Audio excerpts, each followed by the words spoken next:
everybody, and welcome to the latest episode of Let's Talk Astrology. Today, I am privileged to be joined by highly esteemed astrologer and teacher, Kathy Rose. Kathy has served the astrological community for over 40 years, and with a thriving practice, has helped thousands of clients on their life's journey. So thank you so much, Kathy, for joining us today, and how are you doing? I'm doing great, and I'm excited to talk astrology with you today. Absolutely wonderful. I said this before the recording. I'm going to go on a bit of a tangent, but your 2024 forecast with Pam Gregory was absolutely marvelous. So anybody watching, go check that out on Kathy's YouTube channel there, which is absolutely wonderful. Anyway, I digress. On to our topic of today, which is the art of forecasting. And primarily, we've been looking at solar arc directions as well as transits. And Kathy, you have a wonderful presentation put together, so we will dive into this topic. Okay, here we go. The art of forecasting, the first thing I want to say about it is I prefer forecasting rather than prediction, because prediction seems to say it's more fated, and forecasting, allows some nuance and allows some free will to come into the picture. So when we look ahead, people want to know the future, and of course, the big question there is, why do we want to know the future? But that's another topic. That's a whole lecture in itself. When we look ahead, we have to keep in mind, the human spirit, the fact that we get to choose some of this and how we use the astrological energies. So this presentation is going to be focused with that in mind.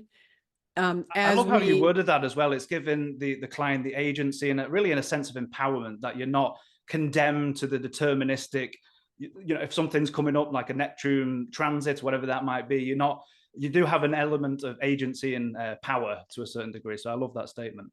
Yeah, absolutely. And that's one of my kind of soapbox issues.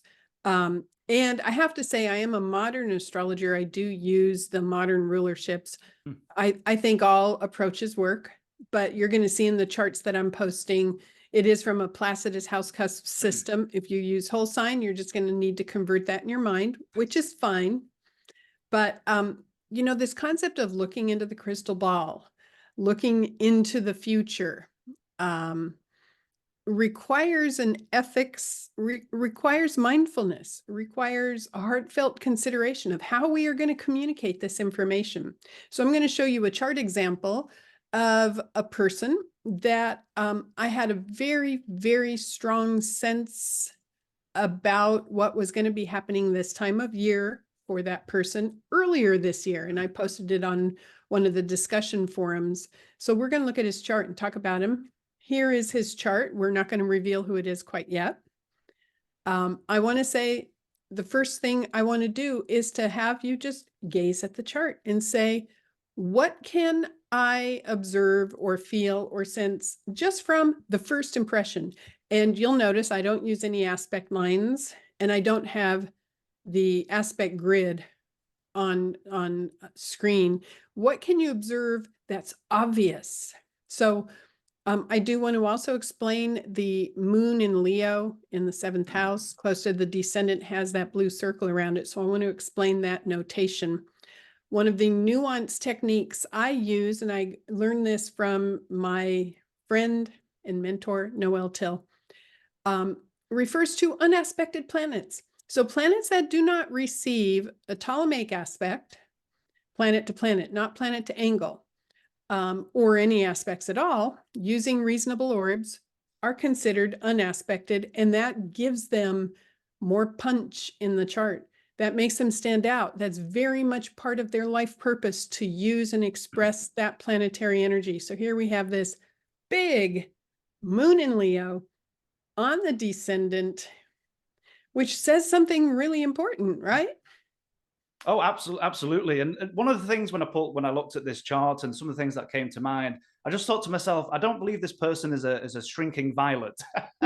As you said, we've got this Leo moon, we're close to an angle. We've got the Sun, Mercury, Jupiter, and the moon all quite close to the angle. So they're quite loud and they're popping. And as you say, Kathy, the unaspected moon, it's on its own terms. It's maybe that Leo moon likes the praise and the camaraderie.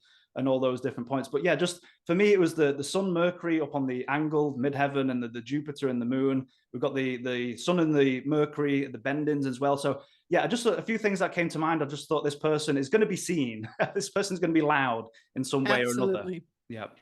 And there's so much fire. I mean, so I appreciate, first of all, when there are planets on angles. So we have Sun, Mercury on the midheaven, we have Moon on the descendant, we have Jupiter on the IC. When we see angular planets, we know that there is more energy, more command, more focus. They're super powerful.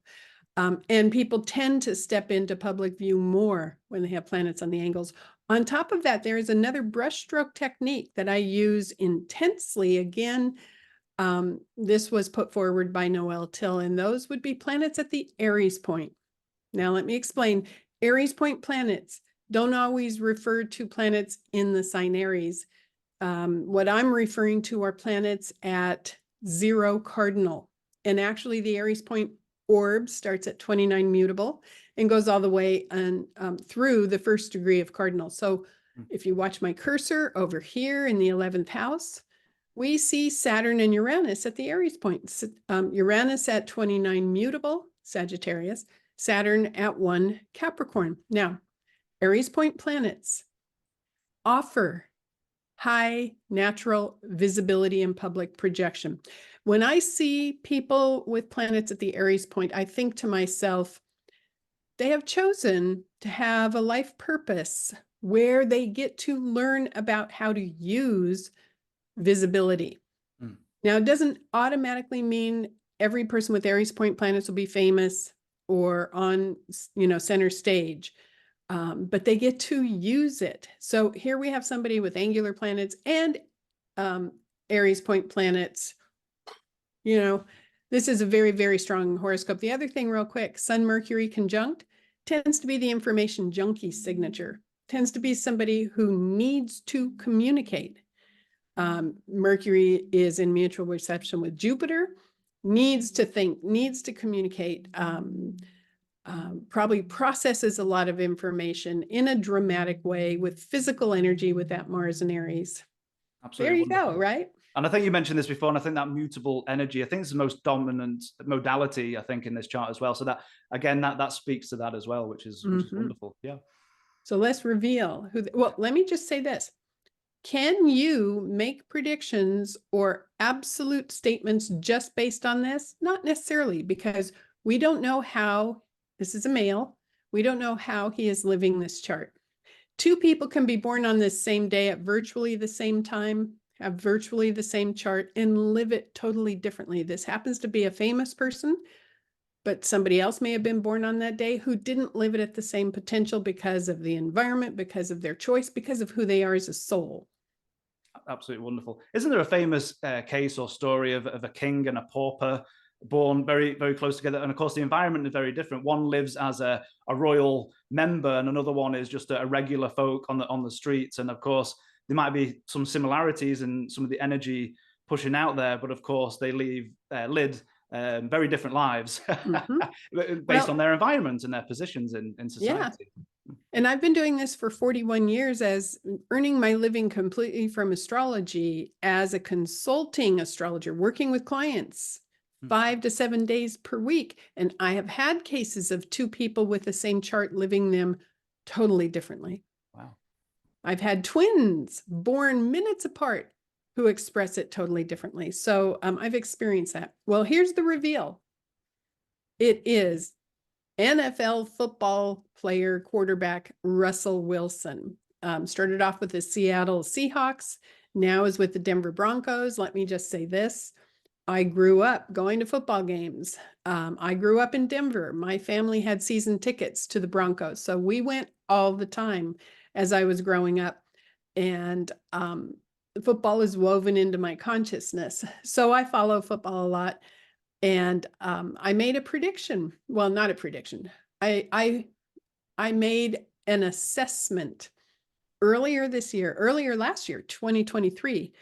And I saw some things coming up with Russell Wilson's solar arcs that led me to think towards the end of 23, early 24, he would be having a big change maybe some disruption, and we'll get to that in a moment.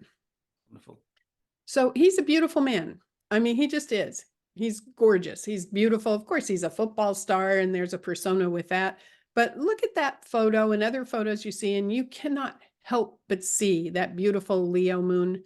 Men with Leo moon, I mean, they carry such natural leadership energy. And that's the other thing about Leo moon, unaspected on an angle. You must lead.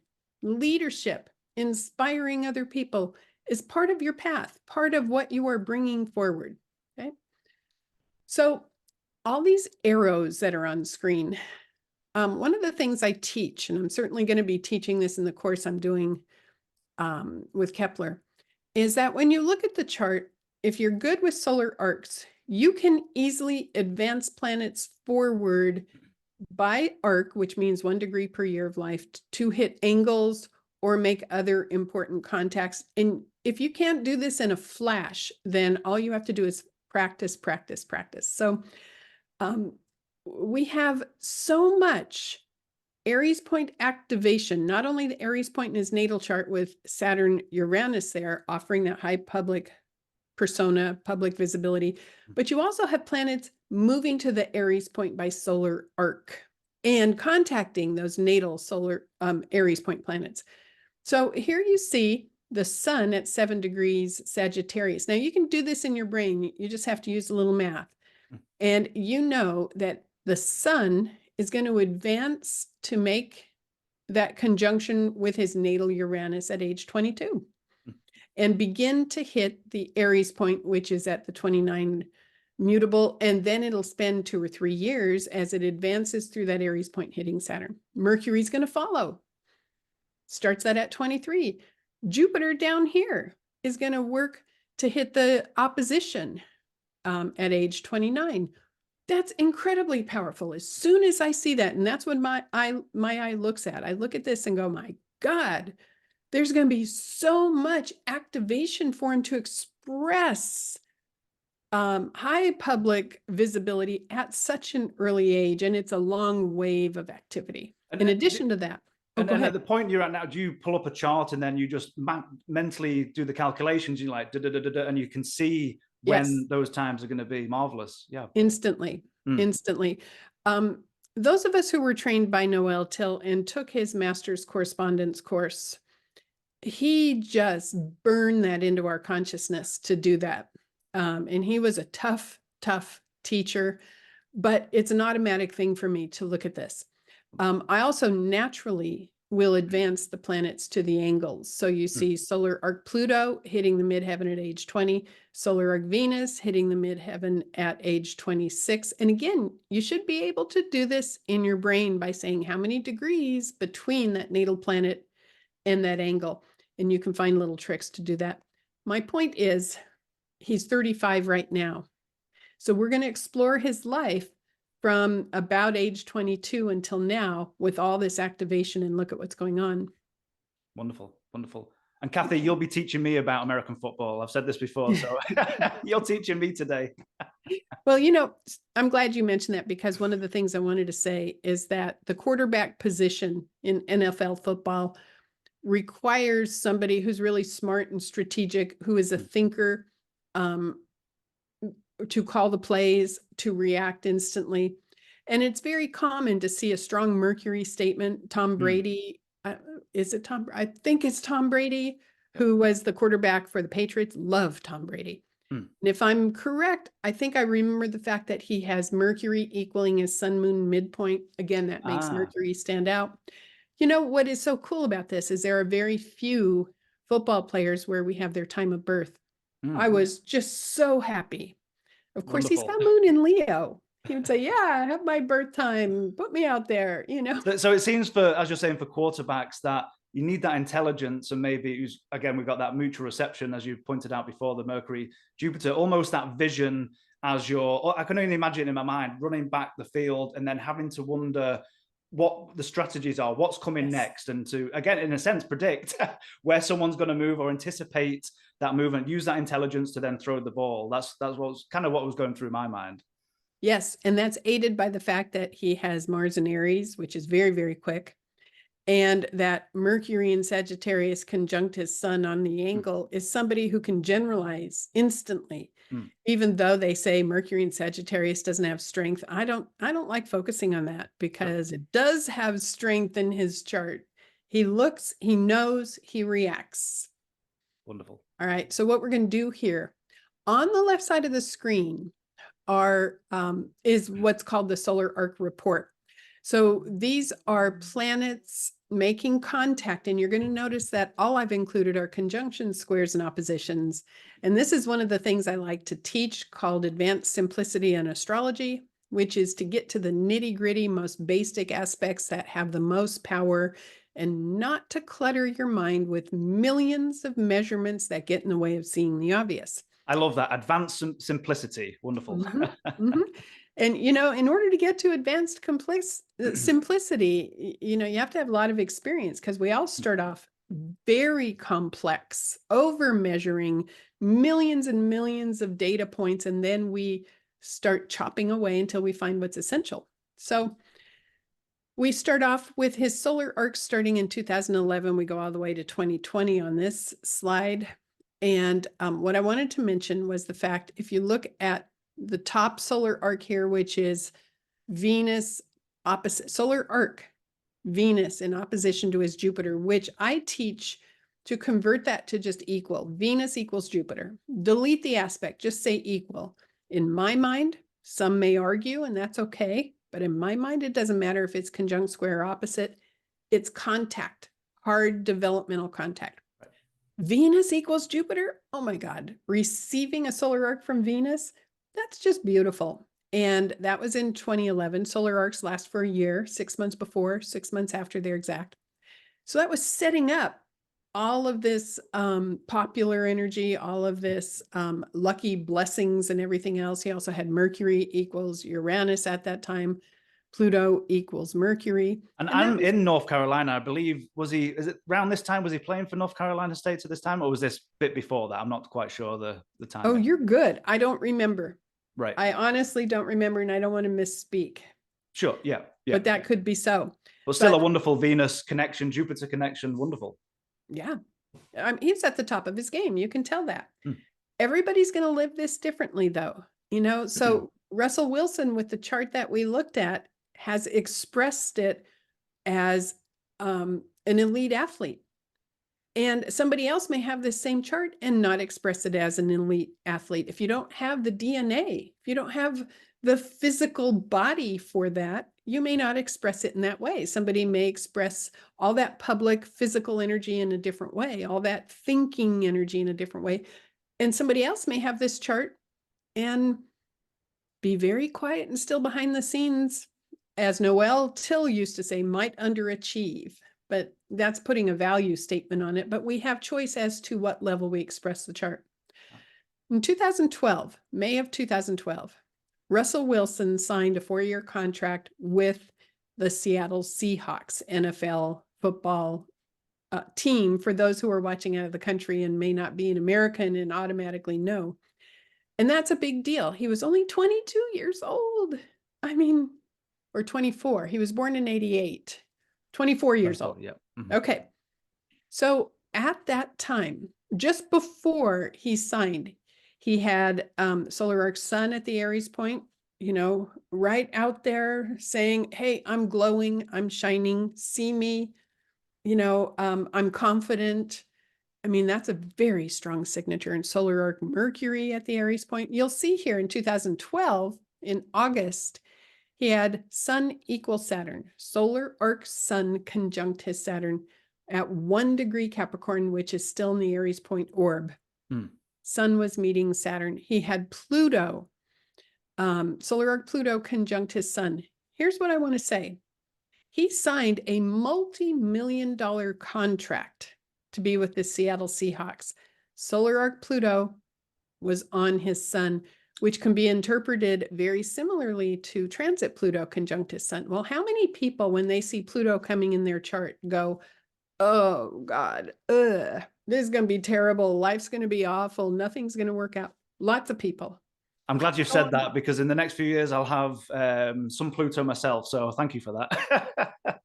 Well, just go on social media and look at any one of the astrology discussion boards, and you're going to see people pre-programming themselves for terrible things because Pluto is approaching their sun, conjunct, square, or opposite by solar arc or transit. You'll see it. Yeah. And guess what? They get to be right. If you pre-program, it's going to be difficult, intense, terrible. You get to be right about that. Self-fulfilling prophecy works. Right.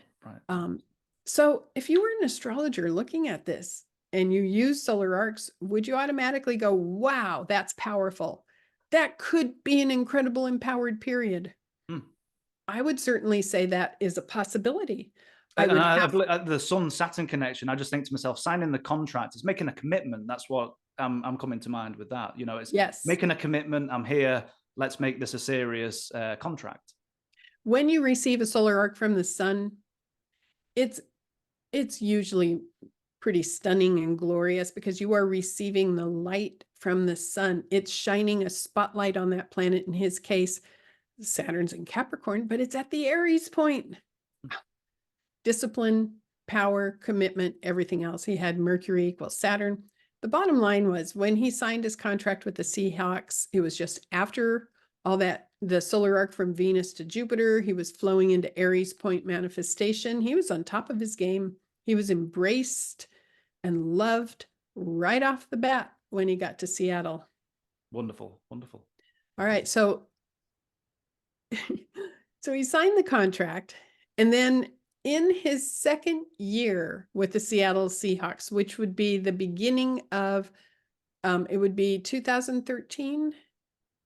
Oh, or was it it was the second year? Yes. Okay. The season that started in the fall of 2013, something spectacular happened.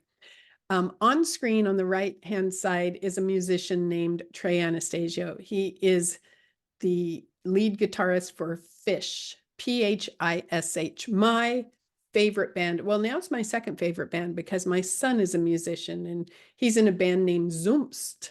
So Zumst is now your favorite band with your son. It's my favorite band.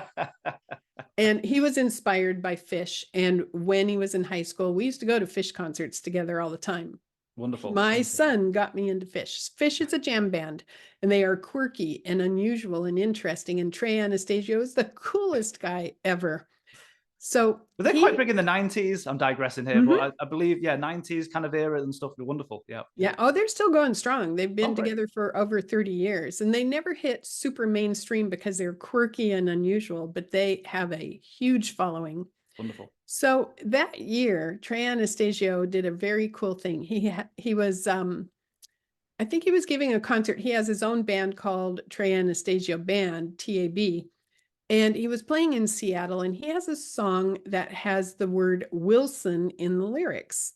It was part of his senior thesis, and he did a long story with many, many songs about something called Gamehenge. That's all trivia, but it's about a king named Wilson, King Wilson from Prussia. Oh. And the song starts off with these deep bass tones, ba-dum, ba-dum. And then the song always starts off, Wilson, ba-dum, ba-dum, Wilson.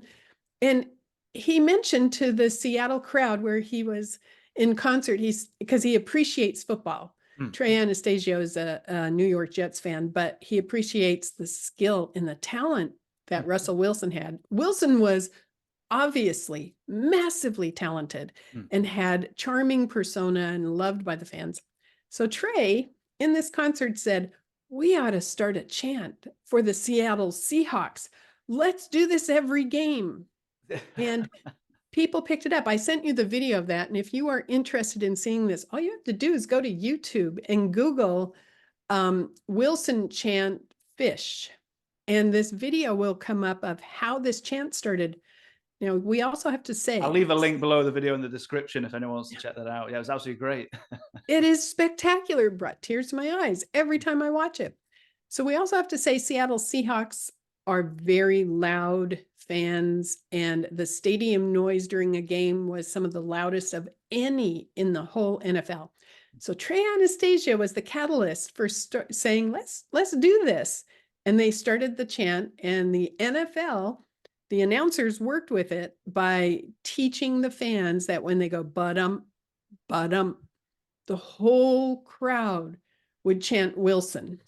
Now, can you imagine Russell Wilson with a big unaspected Leo moon at the descendant, how that would make him feel? Absolutely loving it. Yes, that's right. His heart would go, oh, this is great, you know?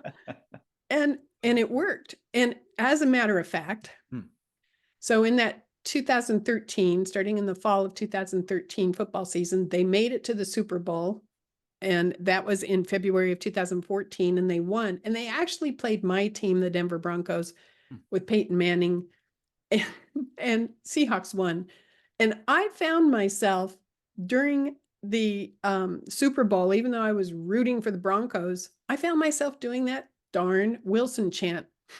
And I was going, no, don't do the chant. But it's like, you couldn't help it, you know, because it was so captivating. It went across rivalry boundaries and all those kind of things. Right. Wonderful. Energy is energy.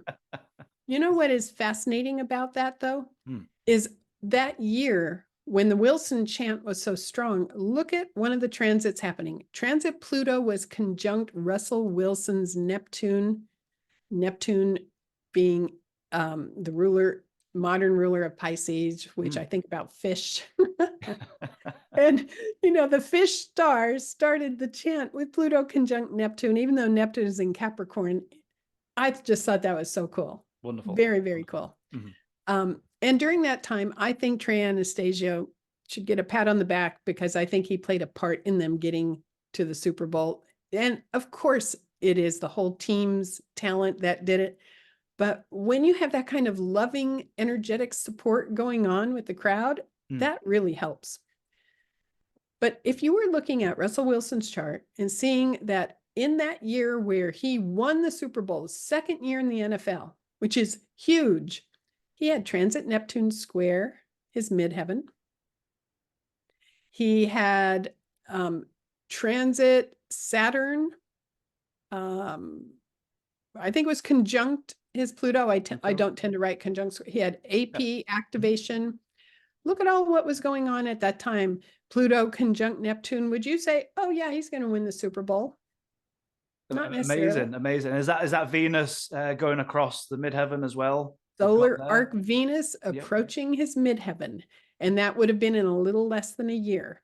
Wow. So it was approaching. It wasn't quite hitting it yet. Usually they start 6 months before their exact, 6 months after. But that joy and adulation and all these combining factors into a wonderful season, it seems like at that time. So my point is, it's how you use the chart. Because if you see, oh my gosh, Neptune is squaring an angle, he's going to have a wipeout, he's going to be confused, nothing good's going to happen, you would have not been correct here.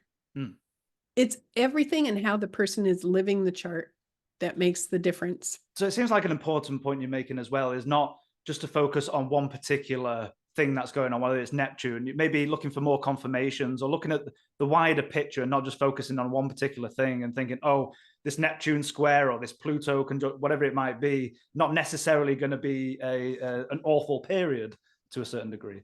And to presuppose that, I don't think is ethically correct. Right. Now, as an astrologer, if you're looking at a chart, sometimes I'll make notations and I'll put a question mark, which says, I need to check this out. I need to find out how the person is living their chart now, and then anticipate what may be coming based on how they are living their chart. So I'll put the question mark, but I won't say wipe out, intensity, terrible things. It doesn't work well for me. I mean, I've had negative predictions from astrologers. I have tons of clients who come to me having received negative absolute predictions from astrologers and traumatized by it. And the negative I think it does a lot of harm as well, because even students that we have come into Kepler and they go, when they first start learning, including myself in this, they've gone to people who, as you say, very deterministic and say, you know, you'll just awful statements like you'll never have children or you'll never advance in this field or whatever it might be. But, you know, the words are so powerful that it sticks with people. It's like if you get criticism from parents as you're growing up, those words stay with people. So I think as astrologers having to be very careful about what we say. And as you say, not to be deterministic in that sense. Exactly. So we're going to look at the next season of NFL football that Russell Wilson had with the Seattle Seahawks. And this would have been the 2014 season, which resulted in another Super Bowl appearance in February of 2015. This is the Super Bowl, though. The second one, they did not win. It was a very close call. They played the New England Patriots. They played Tom Brady. I mean, Tom Brady. If you know anything about football, you go, yeah, Tom Brady, he's magical. Yeah. He's retired now, but he had a magical career. Okay, so in that second Super Bowl appearance, which is an incredible honor and incredible achievement, whether you win or lose, Russell Wilson had transit Neptune now squaring his sun and Mercury, transit Saturn on the midheaven. He had solar arc midheaven on his AP Uranus. So angles do make arcs. You can arc forward an angle to make contact with planets. And so his midheaven at the Aries point by arc, that's a bloom period. And he would have had that the year before because the solar arc midheaven would have been at 29 the year before. And he had transit Jupiter conjunct his sun in Leo. He made it to the Super Bowl. They didn't win, but it was like you say, it's still an achievement and a great season to even get to that final in that position. Yeah, wonderful. Despite the fact he had a Neptune square by transit and a transit from Saturn on the midheaven, he achieved. So you never know. He used the energy. All right. So another photo of Wilson, and he started a new relationship in 2015 with singer-songwriter Ciara. Beautiful lady, beautiful man, beautiful couple. Here they are in all their glory. And so let's look at the astrology for that.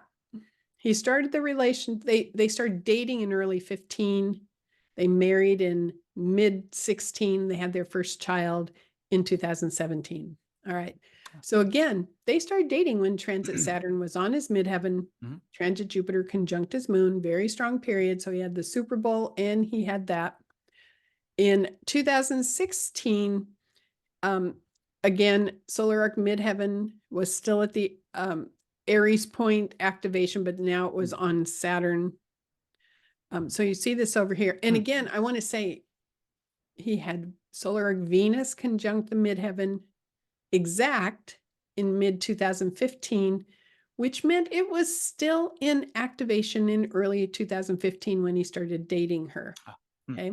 It was at the end, but it was still, it's still in your energy field. Venus, receiving an arc from Venus is glorious. On the midheaven, it's high popularity. It's usually blessings.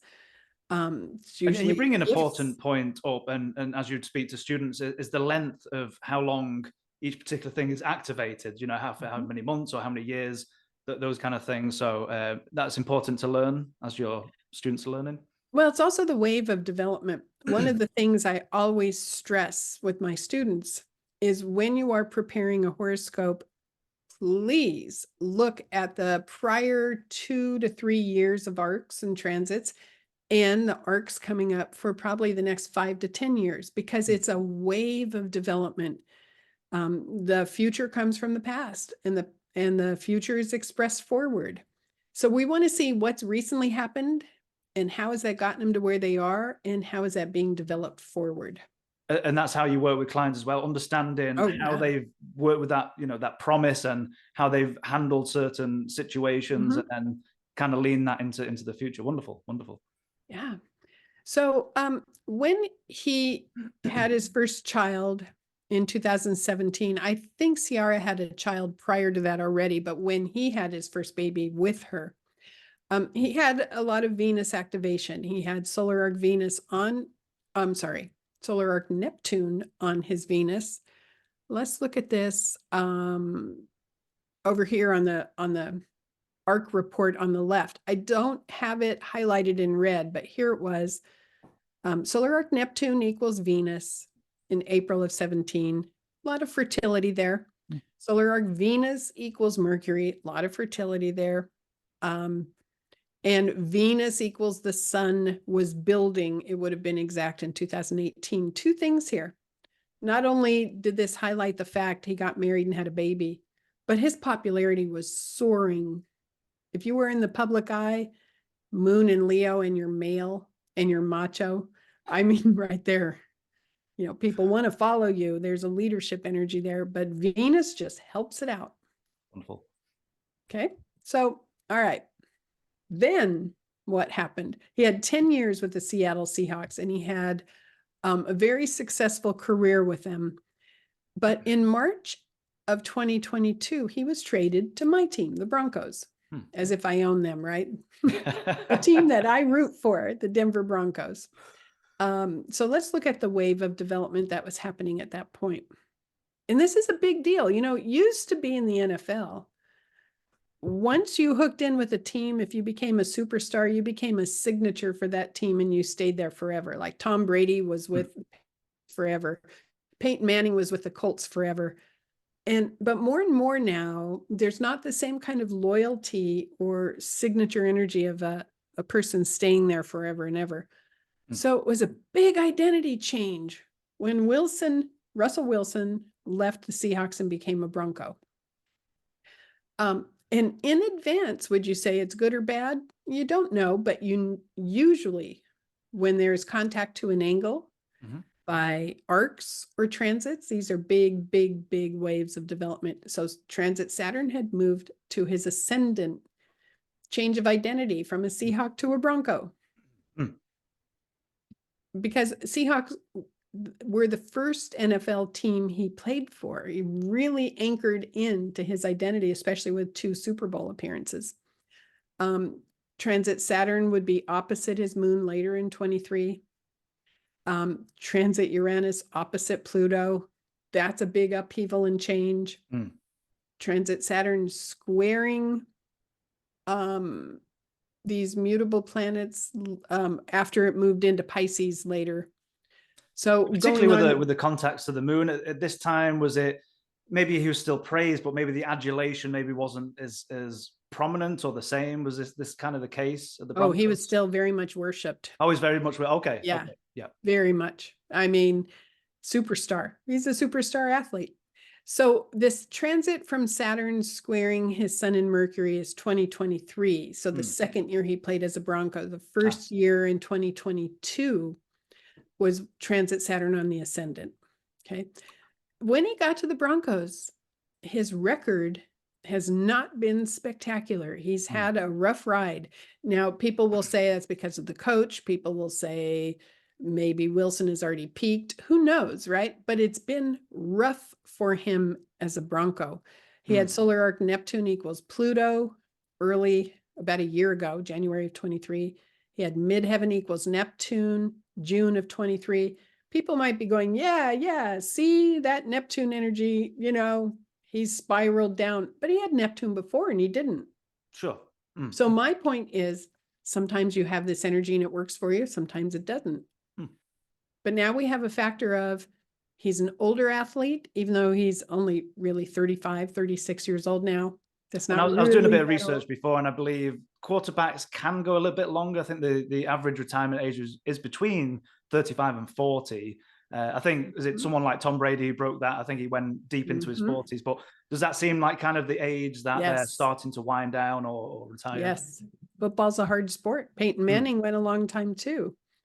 So some of it just has to do with your mindset, your genetics, you know, your core sense of self. So let's look at the wins and losses, just so you can get a sense of this. When he was with the Seahawks starting in 2012, the wins and losses are in this final column on the right.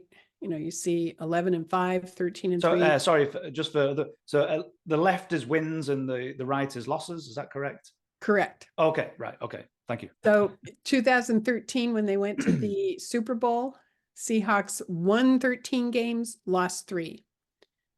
Then they went to the Super Bowl again. The Super Bowl appearance was February of 2015. The season was 14. Won 12, lost 4. And you can see for those first 5 or 6 years, it was spectacular. The wins were like between 10 and 12, 13 games. The losses were very minimal. Then he goes in 2021 in his season, changed very much because I think he broke his finger that year and needed Ah, surgery or something. So in the Seahawks, that last season with the Seahawks, won 6, lost 8. Then he was traded to Denver, and look at his record in Denver. oh wow, First, four for 11. There's a switch here, isn't there? From the big very wins, the big. losses, and now a big switch, and that 4-11 seems quite significant. And then this season for the Broncos, which the season is not done, so this is not the complete wins and losses for Broncos. Okay. But it started off 1-7, lost 8. And here's why I'm doing this profile with Russell Wilson early in the year. Since we have his birth time and we can see the angles, I thought, Wilson's struggling as a Bronco.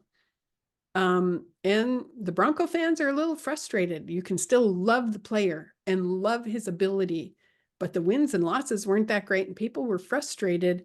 And I thought, I got to see why he's struggling. What's going on astrologically? And I saw something very important. And this was in January of 2023. So a year ago, I saw this.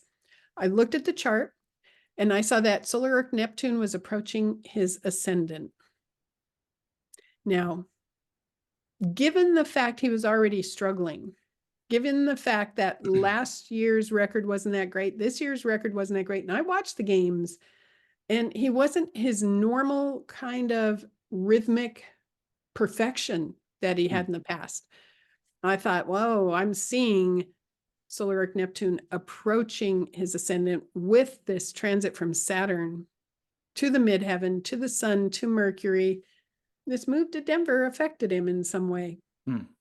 It affected him and it's showing up. And I had said, I made a prediction to a couple of the private groups I post on. I said, I think we're going to be seeing something big at the end of the season of 2023 for Wilson. A big upheaval, a big change. And he got benched. He got benched just what we're taping right now, January 4th. He got benched at the very end of December. The coach said, you're not playing for the final 2 games for the season. And you've seen this upheaval come across from someone who's been so prominent, it seems, for so long. How does he deal now with being number 2, or how that works, or just being benched? Doesn't how that's going to affect his ego, even in a sense that Leo moon as well? I mean, how's that going to affect him emotionally? Exactly. And when this was announced, transit Mercury was retrograde conjunct over here, very close to the conjunction to AP Uranus and AP Saturn. Of course, it was activating that. And in addition to transit Saturn on his midheaven in 23, well, square his midheaven, sorry, and square his sun Mercury, he had solar arc Saturn equaling Venus by arc, which is exact right now. You see it as a square here. I have it annotated on the chart. So there's a lot of Saturn energy going on. Which again, and though, forgive me for digressing. I noticed, well, we've just gone into that 12th house perfected year. So that Saturn, I think, is going to be activated as the Lord of the Year. So that would just give me extra layers of maybe behind the scenes being benched and things maybe not falling apart, but not going as well. But forgive me, I waffle on, so carry on. Sorry. No, good point. Good point. Thank you for adding that. Yes, wonderful. I do have to say this. Wilson is a man with a lot of integrity and a lot of grace and a lot of charm. Of course, we would suspect he would have a lot of charm with that Leo moon. And he has handled this benching beautifully with a lot of integrity. He has been mindful. He's been graceful. And some are saying it's a contract issue. I mean, his contract, he's paid millions and millions and millions. And I'm not going to go into all the contract details because I'm afraid I'll misspeak. But some are saying it's really a money issue. Others are saying, no, they needed to bench him to get a spark in the team. They did play the second string quarterback and they won the first game that Wilson was benched. And I just watched the game and I kept sending love to Wilson going, I'm sorry. That probably feels terrible. My heart was going out to him for that. Sure. But I'm sorry, how have they been doing since he's been benched? He apparently he's doing well, but I'm you sorry, know, the team. How are the oh, the Broncos team, doing they've only without? played one game. Oh, one game, you said. Oh, One okay. game. They have one Right. more to go. Their Right. Broncos are not going to make the playoffs, but Right. so when we look through this crystal ball, and when we look ahead, in my case, when I was looking ahead and I saw solar arc Neptune, let me go back to this previous slide, solar arc Neptune approaching the ascendant, can I automatically predict, oh, there's going to be a wipeout?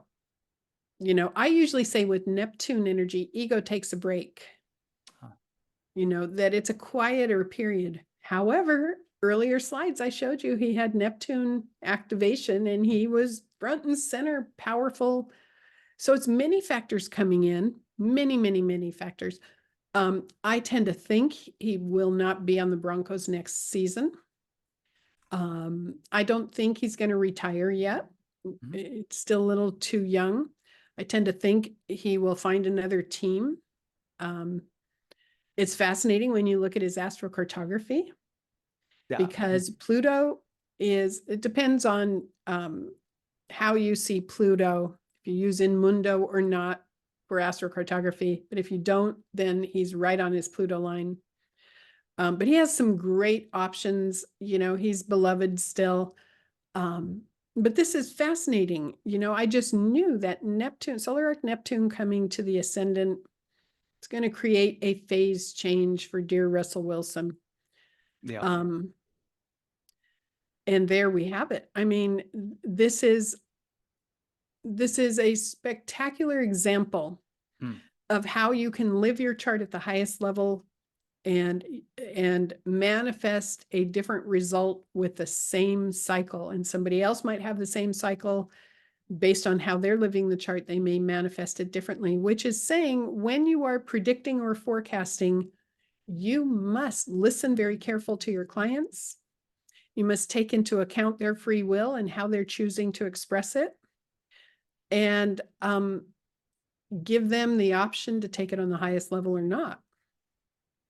Absolutely, absolutely wonderful. Well, thank you, Kathy, for such a fascinating case example. I've actually enjoyed the last few days researching and getting to know more about football, because I'm in America, so I have to. Anyway, I watch it with the Super Bowl with my son. Talking about the course that's coming up, it will be on January 13th. And would you like to give more details for those who are watching? And I will leave the links below this video in the description box and the comment box for sign-ups and for everyone to click on and to sign up. Yes. And I forgot I have one more slide, but let me talk about Oh, sorry. Okay. Sorry. I forgot. Sorry. The course, which is the art of forecasting, called the Prediction Practicum, starts January 13th. It's 5 weeks. And I'm going to focus a lot on the ethics of prediction, the ethics of forecasting, mindfulness. We're going to be using transits and solar arcs and looking at how to make significant suggestions easily, simply, without being bombarded by over measuring.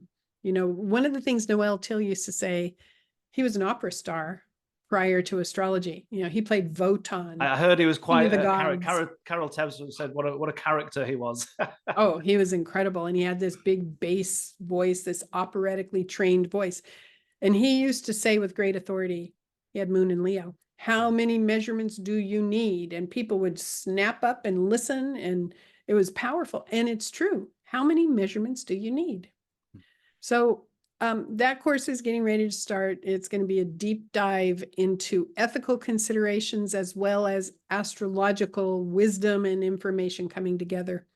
One last thing, if we were to look down at the crystal ball for Wilson, 2024, 2025, there's so much activity. He's going to have solar arc Jupiter equals Mars in the spring of 24. That may be very beneficial to him, while Neptune is on his ascendant, which isn't exact until December of 24. So it's a year out right now. It's going to start really hitting in the summer. He's going to have transiting Jupiter in Gemini on his Jupiter. He's going to have, I mean, there's so much going on here. I don't think he's done, simply because he is an elite athlete. simply because I still think he's got some fire in him. That's such a fire-dominated chart. I mean, that's going to need an outlet, I think, no matter what happens. But I think there will be an adjustment. Right. And we shall see how this Neptune on the ascendant by arc plays out. We shall see. I mean, at some point, you know, some of these quarterbacks, they have an instinct about when they should step back based on getting their body in a safe place. Yeah. Yeah. Yeah. Wow. Wow. So there's a whole lot to focus on here. It'd be quite interesting because some videos I know get watched like a year ahead or something like that. So it'd be quite interesting. Anyone watching this in the next year or two, whether that, you know, what is manifested at that time. And it's very different when you are living your chart at such a high level on the physical and you are so popular and you're a superstar. It's very different than somebody who might be living it at a different level. But still to this day, if I automatically assumed negative or difficult or bad things would happen anytime I saw Pluto, Neptune transit or Uranus, Pluto, Neptune, Saturn or Uranus transit or arc, I would not do this as a living. I could not do this as a living. If any time Pluto came around, that meant hardship was going to take place. I couldn't live with that. Absolutely. And that's certainly one thing I've learned from you today and I'm taking on board is sometimes sometimes myself will look at something and I panic, but then I try and calm myself down. So I'm taking today from what you're saying, not to panic, just to see how the energies have been pushed out in previous years and then to look ahead like that. So thank you so much for sharing your wisdom on this particular topic. Oh, you're welcome. And I wish Russell Wilson the best. And we'll see what takes place. I look forward to keeping an eye out for him in the next couple of months and for the next year or so. Yes. Absolutely wonderful. Thank you, Callum. You're wonderful to work with. I love how your brain works. Thank you. Oh, thank you so much. And again, I'll say to everybody, if you haven't checked out Kathy's and Pam's forecast for 2024, you might be watching this months ahead, but go check that out is it on your YouTube channel as well, Kathy? I'll leave a link to your YouTube channel below this as well. Thanks. Absolutely wonderful. So I implore everyone to go check that out as well. And I will leave the link descriptions for the courses in the description box and the comments box below. So thank you all for watching. And Kathy, thank you so much for joining me today. And I'd love to do another episode in the future. My pleasure. Thank you. Wonderful. Goodbye, everybody. Cheers. Bye-bye.